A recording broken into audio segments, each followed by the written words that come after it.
Chapter 988 Operasi Bersama. Emlyn tidak bisa menahan diri untuk tidak mengaitkan tangannya, mengangkat dagunya, dan berkata kepada nona penyihir yang duduk di seberangnya. Aku sudah mengonfirmasi bahwa kastil kuno yang ditinggalkan di hutan Delayar adalah ujian internal yang diberikan oleh Sanguin yang menyembunyikan situasi kunci. Dengan mengatakannya, ia merasa seolah-olah beban di dadanya terangkat.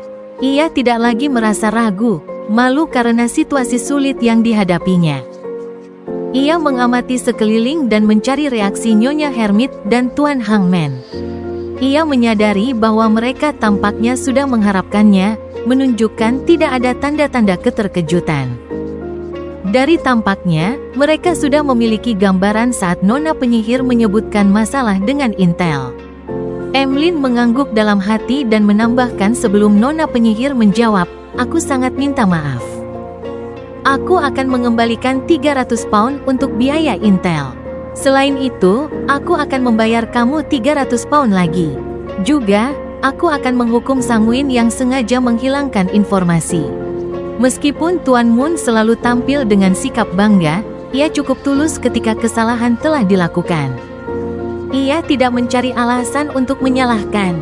Namun, aku sudah mendapatkan barang terkutuk dari Wraith kuno dan sisa spiritualitas, jadi masalah ini sudah selesai. Ia tidak sengaja ingin menyebabkan kerugian padaku dan Xiao. Tidak ada kebutuhan bagiku untuk mendapatkan kompensasi sebanyak itu. Force teringat nasihat Xiao. Tanpa melihatnya, ia berkata, ini hanya masalah kelalaian. Tidak perlu kompensasi, mengembalikan biaya Intel sudah cukup. Saat ia mengatakannya, ia tiba-tiba memikirkan sesuatu. Karena kastil kuno yang ditinggalkan adalah ujian dari Sanguin, bukankah itu berarti bahwa Xiao dan dirinya telah menjadi target Sanguin? Force akhirnya tidak bisa menahan diri dan berbalik menatap Xiao. Ia menemukan Nona Judgment menggelengkan kepala sedikit, menunjukkan bahwa ia tidak menemukan siapapun yang memantau mereka. Ini, Force merasa bingung dan tidak dapat memahaminya. Ia kemudian membiarkan pikirannya melayang saat ia mengingat situasi saat itu. Kami melakukan eksplorasi hanya setelah cukup lama. Sanguin sudah kehilangan kesabaran mereka saat itu. Pemilik penginapan di kota tahu tentang kastil kuno yang ditinggalkan. Ia adalah Sanguin yang menyamar? Itu tidak benar. Banyak penduduk lokal tahu tentang hal ini. Namun, tempat itu terlalu jauh dan tidak ada yang berharga tersisa di dalamnya. Itulah sebabnya, kecuali seseorang sedang berburu, orang biasanya tidak akan pergi ke arah itu. Itu tidak benar. Jika kastil kuno itu begitu berbahaya, mengapa orang-orang yang menggunakannya untuk berlindung dari hujan baik-baik saja? Mereka hanya menggambarkannya sebagai menakutkan dan sedikit menyeramkan. Ya, Sanguin biasanya akan menyegel jalur yang menuju ke bawah tanah. Mereka membukanya untuk ujian. Ini berarti ada beberapa bentuk pemantauan. Karena kastil kuno itu terlalu berbahaya, pemantauan dilakukan di luar hutan dan bukan di dalam. Saat Xiao dan aku tersesat, kami mengelilingi pemantau dan tidak terdeteksi. Tuan Fu tidak menyebutkan apapun tentang itu. Mungkin itu bukan masalah besar. Lebih banyak perhatian perlu diberikan saat aku kembali. Saat pikiran Force berlarian, Emlyn berkata setelah berpikir sejenak, baiklah. Ia tidak bersikeras untuk mendapatkan kompensasi tambahan, karena ia percaya bahwa bentuk kompensasi terbaik adalah menghukum Ernest Boyar daripada memberikan uang. Kemudian, ia menunggu nona penyihir untuk menanyakan tentang hukuman, berharap ia bisa memanfaatkan kesempatan itu untuk menanyakan kepada anggota Tarot Club lainnya. Ia ingin melihat apakah ia bisa mendapatkan saran yang baik. Adapun Force, setelah mempertimbangkan bahwa ini adalah urusan internal Sanguin dan meskipun ia adalah korban, Tuan Moon belum menawarkan rencana tindakan. Ia memutuskan untuk tidak mendesak lebih jauh demi mempertimbangkan perasaannya. Sebagai gantinya, ia memutuskan untuk menunggu kesimpulan untuk melihat apakah itu memuaskan. Istana yang terlihat seperti kediaman raksasa itu menjadi sunyi saat suasana menjadi aneh. Audrey melihat ke arah seberangnya dan melirik ke samping. Menggigit bibirnya, ia bertanya, dengan rasa ingin tahu, Tuan Moon, bagaimana rencanamu untuk menghukum Sanguin itu? Huff, Emlyn menghela napas diam-diam saat ia secara naluriah melihat ke arah The Wall. Dia melakukannya karena perintah dari atasan. Aku percaya bahwa kesalahan ini bukan sesuatu yang pantas dibayar dengan nyawanya. Di antara baris-baris itu, Emlyn mengisyaratkan bahwa Tuan Wolf tidak perlu campur tangan dalam masalah ini. Tidak perlu memperbesar masalah. Melihat The Wolf tidak memiliki keberatan, Emlyn mengalihkan pandangannya ke depan. Aku berencana membawa Sanguin itu ke sebuah katedral tertentu dari gereja Ibu Bumi di Backlund.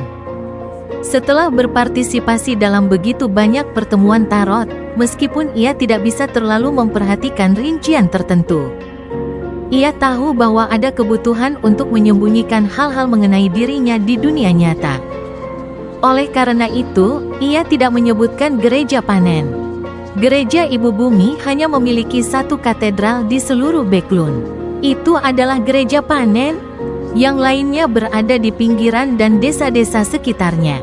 Leonard menahan tawanya saat ia melihat ke atas ke kubah di atas. Kau berharap para Beyonder dari gereja Ibu Bumi membersihkan Sanguin itu? Force terkejut berkata. Dari sudut pandangnya, ini tidak berbeda dari langsung membunuh orang tersebut. Emlyn sesaat terdiam. Saat itu, Catelia menyela. Gereja Ibu Bumi memiliki kebiasaan menginduksi Sanguin ke dalam gereja, mengubah iman mereka dan menjadikan mereka pendeta atau uskup. Aku mengerti. Dengan pikiran di benaknya, Audrey melirik Tuan Moon tanpa membiarkannya menyadarinya. Membuat Sanguin itu menjadi anggota klerus, berdoa setiap hari di katedral, dan melakukan pekerjaan sukarela, agar bisa membersihkan hatinya. Ia akan terjebak melakukan ini untuk waktu yang sangat lama. Rencana hukuman Tuan Moon benar-benar kejam.